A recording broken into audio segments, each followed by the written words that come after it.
What unfolded in this exchange is a powerful example of how congressional oversight works when lawmakers believe a federal agency may be operating outside the bounds of the law. Representative Becca Balint's line of questioning was not simply political rhetoric. It was built around a fundamental constitutional principle. In the United States, the executive branch must comply with the rulings of the judicial branch. That principle is part of the system of checks and balances that defines American governance. Chairman, a unanimous consent request The gentleman is recognized. enter into the record a tweet from the Department of Homeland Security responding to the gentleman from New York, Mr. Nadler's claims earlier. Yep, without objection. Gentlelady from North Carolina for unanimous consent. Yes, I have three, Mr. Chairman. I ask for unanimous consent to enter into the record a climate power article titled Kristi Noem Gutted Disaster Response. Objection.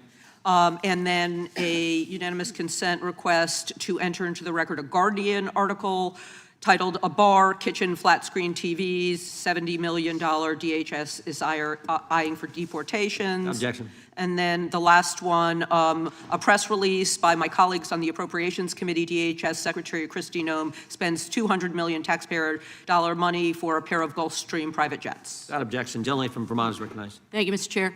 Secretary Noem, I want to start with your testimony in front of Congress last year. You said, quote, "I think it's shameful to see the defense of individuals who break our laws. We are a nation of laws. If we are not a nation of laws, we are no nation at all." Do you stand by that? I do. We are a nation of laws. And obviously, in a nation of laws, agencies have to comply with lawful court orders. Secretary Noem, since you took over the department, how many times has DHS violated a court order? We always comply with federal court orders. I believe the instances that you're talking about are times when a judge has issued an order, a notification came to us in a period of time that was a large enough gap to not meet the deadline. So we may have missed the Secretary deadline. Noem, if I could, never violated if I could, a court Secretary order. Noem, We've always I have the followed numbers federal handy court right order. here because last week a federal judge appointed by George W. Bush identified 210 times when your agency violated court orders. And one judge has said about ICE has likely violated more court orders in January of 2026 than some federal agencies have violated in their entire existence. Now, Secretary Noem, you have said repeatedly that your department is, quote, following all court orders. But just because you keep saying it does not make it true. And Americans aren't stupid, and they can see what is happening, and judges are also sounding the alarm. In a case where you attempted to deport Ramesa Öztürk because of our First Amendment protected rights, First Amendment protected speech, the judge said that you and Secretary Rubio had engaged in an unconstitutional conspiracy and that you both failed in your duties to protect the Constitution. And frankly, those words are absolutely shocking. And the reality is that you refuse to acknowledge, and you're doing it here today, you refuse to acknowledge that your agency has broken the law.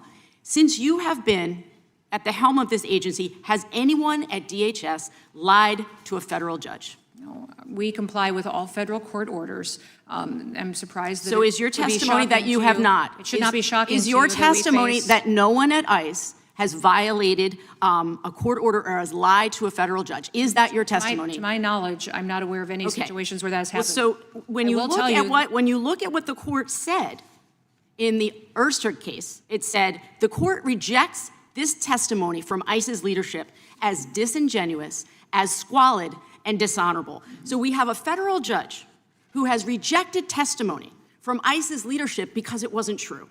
So the head of ICE, Acting Director Todd Lyons, lied in sworn testimony. Has he been fired? No, Todd Lyons is a good man who has Have there been spent any, decades- Secretary he has Noem, have spent there been decades any protecting the American people consequences? and in law Has there been enforcement. any He is a consequences good for man. him lying to a federal judge? That's what I want to know. Are there any consequences for someone under your It is leadership common knowledge that lying? we have activist judges out there throwing opinions So you around have that said are not based on repeatedly, law, again, I just want to bring us constitutional back to my question. You have said that we are a nation of laws. Yes. Nobody is above the law. You are not above the law. Todd Lyons is not above the you law. believe that, No then one every working person for who's you, in this country nobody illegally working for you should be is held above the accountable law. for breaking So I that want to law. say this, Secretary Noem. It is shocking to Americans right now to see that you can sit in front of this committee and continue to cover for people who are working under you. You're in charge now. This is your DHS. The buck stops with you. The fact that you have people working under you that are lying to federal judges and that you're not going to take responsibility for that and hold them accountable to that is shocking. And I think Americans deserve so much better than that. And your employees have regularly ignored court orders and lied to judges. Now you're covering up. And I just want to say, this conduct alone is impeachable. And I want you to know that Americans will get accountability for the damage that you have done, for the lawlessness of aspects of DHS, for killing innocent Americans, for terrorizing children. They will get accountability. And you are the Secretary of DHS for now. And you think you're immune from accountability, but I promise you this, one day, he is not going to be president anymore. He is not going to be in charge. And when that day comes, we will still be here. And we will still be seeking accountability. And in hearings like this, we are going to continue to prove your guilt. I yield back. Gentlelady yields back. Gentleman from South Carolina is recognized.